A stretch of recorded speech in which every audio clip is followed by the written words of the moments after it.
The Venezuelan government on Tuesday called the U.S. Treasury Department's blacklisting of Vice President VP El Aissami a political aggression. It is the first time the Trump administration has sanctioned a top official in the government of President Nicolás Maduro.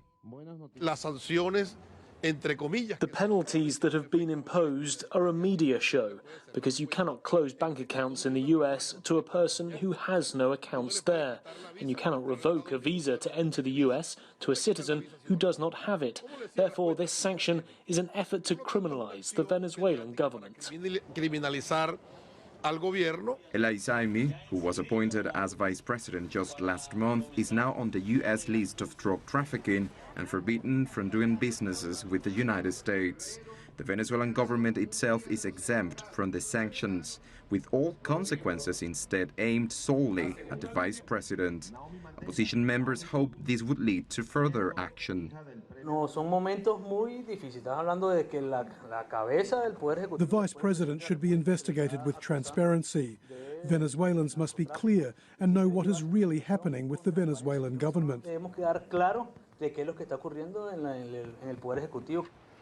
The U.S. Treasury claims the vice president was involved in transporting drugs from Venezuela to Mexico and the United States. The sanctions include freezing El Aissami's assets, forbidding him from entering the U.S., and confiscating properties owned by him in the United States. Being part of the U.S. drug blacklist does not lead to imprisonment, but to financial hardship, because no bank in the world will want to have a relation with a person who belongs to the sanctions list. North America just wants to avoid any type of tainted financial dealings.